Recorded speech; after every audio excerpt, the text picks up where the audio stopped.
Assalamualaikum warahmatullahi wabarakatuh. Perkenalkan, nama saya Andra Agaipin, NPM A1L021024. Di sini saya akan menjelaskan materi tentang sumber hukum Islam. Pertama, pengertian sumber ajaran Islam. Sumber ajaran agama Islam adalah segala sesuatu yang dapat diartikan sebagai acuan dan dasar untuk menjalankan agama Islam. 2. Kedudukan Al-Quran sebagai hukum Islam yang pertama. Al-Quran merupakan sumber pokok bagi ajaran Islam. Sumber pokok ajaran Islam, Al-Quran berisi ajaran-ajaran yang lengkap dan sempurna yang meliputi seluruh aspek yang dibutuhkan dalam kehidupan umat manusia, terutama umat muslim. 3. Keistimewaan dan kebenaran serta keutamaan mempelajari Al-Quran. Pertama, Al-Quran diturunkan kepada Rasulullah SAW, dimulai dengan surat Al-Fatihah dan ditutup dengan surat An-Nas. Ganjaran pahala saat membaca Al-Quran baik dalam salat atau yang lainnya. 3. Salat tidak sah jika tidak membaca Al-Quran. Hadis riwayat Bukhari dan Muslim. Al-Quran terus dipelihara dan terjaga dari berbagai bentuk pengurangan, penambahan, perusakan, dan upaya mengubahnya. Quran surat Al-Hijr ayat 9. Al-Quran terbebas dari berbagai kontradiksi. Al-Quran mudah dihafal. Al-Quran adalah mukjizat sehingga tidak ada yang mampu membuatnya.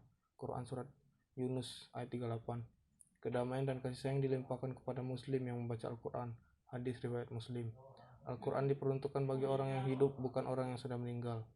Al-Quran adalah penyembuh hati munafik dan syirik serta yang lainnya. Quran surat Yunus ayat 57. Selanjutnya, materi kelima, pengetahuan tentang hadis dan ijtihad. Pengertian as-sunnah dan pembagiannya. Pengertian as-sunnah secara bahasa adalah jalan peraturan, cara yang dibiasakan atau cara yang terpuji. Sunnah lebih umum disebutkan dengan hadis yang punya beberapa arti secara bahasa, yaitu qorib artinya dekat, jadid artinya baru, khobar artinya berita atau warta.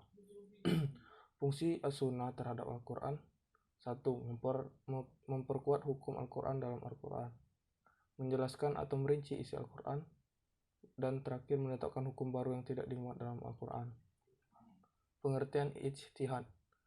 Pengertian ijtihad adalah sebuah usaha sungguh-sungguh yang sebenarnya bisa dilakukan oleh siapa saja yang berusaha mencari ilmu untuk memutuskan suatu perkara yang tidak dibahas dalam Al-Quran maupun hadis dengan syarat menggunakan akal sehat dan pertimbangan matang.